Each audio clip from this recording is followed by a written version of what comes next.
So again we are going for another important things, that is summary of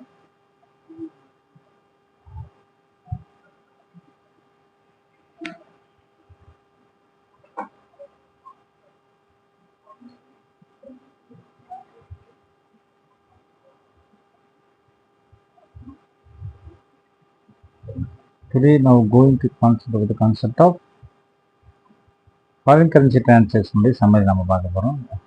அதாவது foreign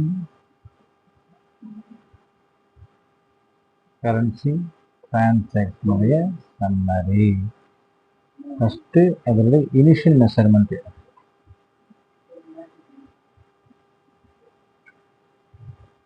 ரெண்டாவது subsequent measurement.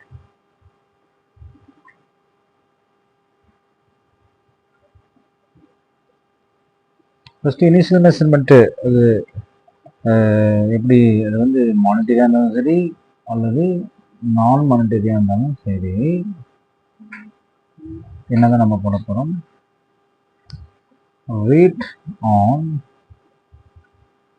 rate of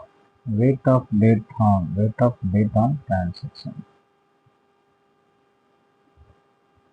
இப்போ நீங்கள் 9/11/2025 அப்படின்னா அன்னைக்கு டேட்டுக்கு என்ன ரேட் இருக்குதோ அதுதான் ரெண்டுத்துக்குமே அப்ளை ஆகும். மானிட்டரி இருந்தாலும் சரி நான் மானிட்டரியாக இருந்தாலும் சரி. பட் இப்படி சப்சிக்வெண்ட் அது வந்து பிரிக்கிறாங்க ரெண்டு விஷயமா. மானிட்டரி ஐட்டமாக இருந்தால் என்ன, நான் மானிட்டரி ஐட்டமாக இருந்தால் என்ன.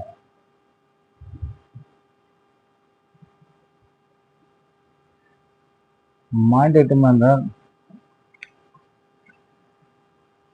க்ளோசிங் ரேட்டு தான் போடணும்.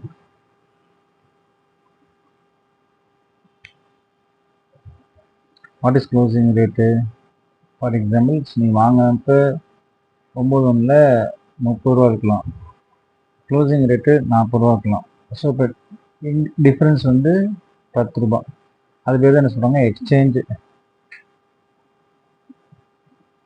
Rate difference. Exchange rate difference. அதே வந்து நான் மானிட்டரி ஐட்டமாக இருந்துச்சுன்னா எல்லாமே கேரட் காஸ்ட் மாடல் தான். அப்போ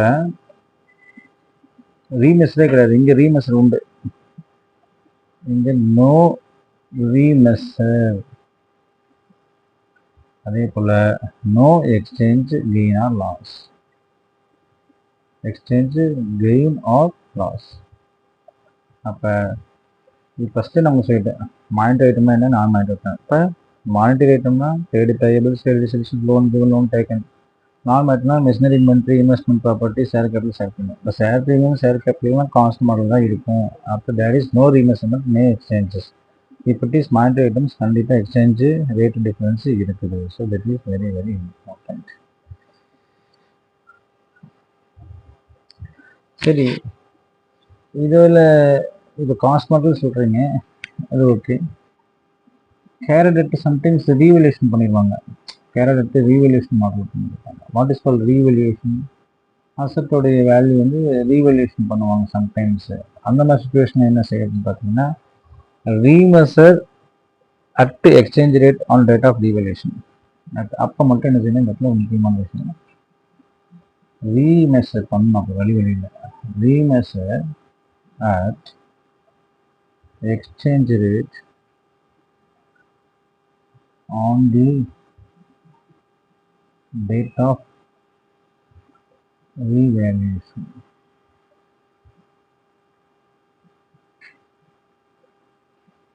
That is exchange difference. So fair value gain, exchange value கெயினாக இருக்கலாம். இப்போ fair value gain, exchange value gain. இந்த ஓசிஐ இருக்கும். ஓசிஐ என்ன, other comprehensive income. Other comprehensive income சொல்லுவாங்க.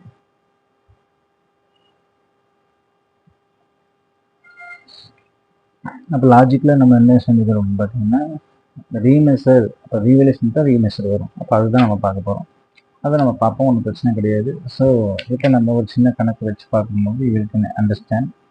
எக்ஸ்சேஞ்ச் லாஸ் பற்றி நம்ம சொல்லியாச்சு ஃபர்ஸ்ட் ஆஃப் ஆல். இப்போ ரீமெஷர் ஆகிறத பற்றி நம்ம பார்க்கணும். ஃபஸ்ட்டு என்ன சொன்ன சின்ன விஷயம் கணக்கில், அதாவது எப்பெல்லாம் வந்து சேஞ்சஸ் ஆகும் பார்த்தாத சொன்னால் பார்த்தீங்கன்னா, மிஷினரி வாங்குகிற ரேட் 80 லட்சத்துக்கு அன்றைக்கி வந்து வேல்யூ 80 இருக்குது, ஆனால் 31 அன்றைக்கி மாறிடுச்சு வேல்யூ. அப்போ பேயபிள் மட்டும் என்ன செய்யும், ரீமெஷர் ஆகும்னு நம்ம படித்தோம் ஆல்ரெடி இல்லைங்களா? Yes, the same concept will apply. So இது சுருக்கமாக சொல்ல போனால் ரொம்ப ஈஸியான கான்செப்ட் தான். ஓகே, இப்போ இந்த கான்செப்ட் உங்களுக்கு ரொம்ப ஈஸியாக விளங்கியிருக்குன்னு நினைக்கிறேன். So what you mean by foreign currency transaction with initial measurement and subsequent measurement. Thank you.